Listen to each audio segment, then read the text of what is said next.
नमस्ते साथियों। आज मैं एक नई पुस्तक पे अपने विचार साझा करने के लिए आया हूँ और इस पुस्तक की प्रासंगिकता वर्तमान समय में बहुत ज़्यादा है। यह पुस्तक है डीप वर्क और इस जिसके लेखक हैं कैल न्यूपोर्ट।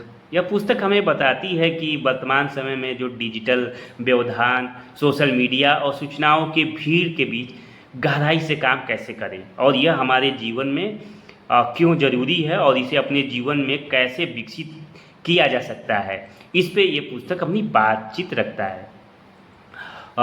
कैले न्यूपोर्ट ने इस पुस्तक का मानना है, जो इसके लेखक हैं वो इस पुस्तक के माध्यम से बताते हैं कि आज दुनिया का सबसे बड़ा जो मूल्यवान कौशल है वो कौशल है बिना किसी व्यवधान के किसी महत्वपूर्ण कार्य को लंबे समय तक ध्यानपूर्वक करने की क्षमता। वो इसे सबसे ज़्यादा महत्वपूर्ण मानते हैं और वो इसे डीप वर्क कहते हैं। इसके विपरीत लगातार मोबाइल देखना, ईमेल चेक करना, सोशल मीडिया पे समय बिताना या कहें कि एक साथ कई काम करना, जिसे वो शैलो वर्क कहते हैं। और वो कहते हैं कि ऐसे कार्य हमें व्यस्त तो दिखाते हैं लेकिन उसके वास्तविक परिणाम बहुत कम होते हैं। पुस्तक का सबसे संदेश भी यही है कि गहराई से किया गया कार्य जो है उसके परिणाम जो हैं उत्कृष्ट परिणाम आते हैं या कहें कि उत्कृष्ट परिणाम पैदा करते हैं। चाहे कोई शिक्षक हो, लेखक हो, विद्यार्थी हो या किसी अन्य क्षेत्र के पेशेवर व्यक्ति हो, यदि वह बिना किसी व्यवधान के एकाग्र होकर कार्य करता है तो उसकी उत्पादकता और गुणवत्ता दोनों में उल्लेखनीय वृद्धि होती है। लेखक ये भी बताते हैं कि सफलता केवल अधिक समय काम करने से नहीं आती बल्कि सही दिशा में पूरी एकाग्रता के साथ काम करने से आती है। जैसे आप देख रहे होंगे कि समाचार चैनलों में कि कुछ उद्योगपति जो कहते हैं कि युवाओं को चाहिए कि वो अधिक समय तक काम करें, जिसकी आलोचना कैल न्यूपोर्ट करते हैं। वो कहते हैं कि नहीं, लंबे समय तक काम करने से उत्पादकता नहीं बढ़ती है।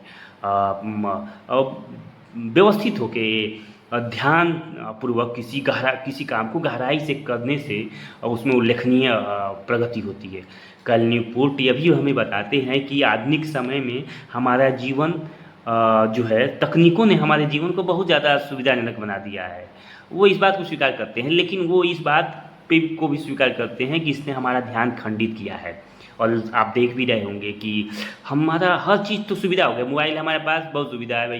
किसी को फ़ोन कर सकते हैं, कहीं भी कुछ पता लगाना चाहते हैं, खाना चाहते हैं, ऑर्डर कर देते हैं। लेकिन इसने क्या किया है, जो ना हमारा जीवन प्रभावित किया है, हमारे ध्यान को खंडित किया है। आप देख भी रहे होंगे, हम ये भी हम समझ रहे होंगे कि हम लगातार सूचनाओं और नोटिफिकेशनों से घिरे रहते हैं, जिससे हमारा मस्तिष्क जो है चिंतन और रचनात्मक कार्यों के समय अपनी एकाग्रता खो देता है।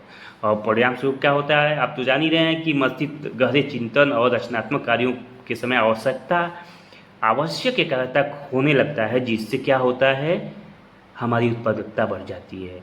उत्पादकता जो है कम हो जाती है, उत्पादकता कम हो जाती है और उन व्यवधानों की वजह से हमारा पूरा कार्यप्रणाली जो है वो प्रभावित होता है। इसलिए लेखक सलाह देते हैं कि हमें अपने समय और ध्यान की रक्षा उसी प्रकार करनी चाहिए जैसे हम किसी महत्वपूर्ण धन की रक्षा करते हैं। जिससे हम धन को या कहें मूल्यवान संपत्ति की रक्षा करते हैं ना, उसी तरह हम अपने ध्यान की भी रक्षा करें। जब मैं इस पुस्तक को पढ़ता हूँ तो मुझे लगता है कि इस पुस्तक की उपयोगिता शिक्षा के क्षेत्र में भी की जा सकती है और ये दिखाई भी देता है मुझे। हम विद्यालयों में बच्चों को पढ़ने लिखने और गणना करने की शिक्षा देते हैं, लेकिन क्या हम उन्हें एकाग्र होकर काम करने की शिक्षा देते हैं या कहें कि हम उन्हें क्या एकाग्र होकर काम करने की दक्षता सिखा रहे हैं, विकसित कर रहे हैं उनके मस्तिष्क में। आज के बच्चों के सामने मोबाइल, इंटरनेट या अनेक जो व्यवधान है वो मौजूद हैं। ऐसे में उन्हें ध्यान केंद्रित करके किसी कार्य को गहराई से जुड़ने की आदत विकसित करना पहले से अधिक महत्वपूर्ण हो गया है। एक शिक्षक या शिक्षा के क्षेत्र में से जुड़े व्यक्ति के रूप में मुझे लगता है कि इस पुस्तक की सबसे बड़ी सीख यह है कि गुणवत्तापूर्ण कार्य करने के लिए गुणवत्तापूर्ण ध्यान आवश्यक है। यदि हम अपने कार्यों को पूरी एकाग्रता से करेंगे तो बच्चों के सामने एक सकारात्मक उदाहरण प्रस्तुत कर पाएंगे। और जब शिक्षक ध्यानपूर्वक तैयारी करता है, बच्चों को सुनता है और कक्षा में पूरी उपस्थिति के साथ रहता है, तब शिक्षक की गुणवत्ता बेहतर होती है। इस पुस्तक में लेखक कई व्यवहारिक सुझाव देते हैं और वे सलाह देते हैं कि दिन में कोई समय ऐसा निश्चित करिए जिसमें केवल महत्वपूर्ण कार्य के लिए निर्धारित हो और अनावश्यक गतिविधियों को सीमित की जाए और एक ऐसा वातावरण बनाया जाए जहां ध्यान भंग होने की संभावना कम हो।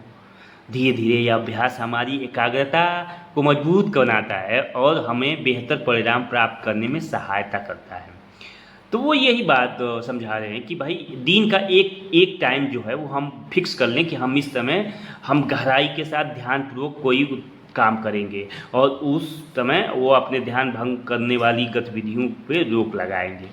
और मुझे लगता है कि अंत में मैं ये कहना चाहूँगा कि डीप वर्क केवल समय प्रबंधन की पुस्तक नहीं है, बल्कि यह ध्यान, अनुशासन और उत्कृष्टता की पुस्तक है। यह हमें सिखाती है कि व्यस्त रहना और उत्पादक होना दो अलग अलग बातें हैं। यदि हम वास्तव में अपने जीवन और कार्य में बेहतर परिणाम चाहते हैं तो हमें गहराई से काम करने की कला सीखनी होगी और नहीं सीखेंगे तो फिर वही पिछड़ते रहेंगे। मैं सभी शिक्षक साथियों, विद्यार्थियों, पेशेवरों से आग्रह करना चाहता हूँ कि वे इस पुस्तक को अवश्य पढ़ें।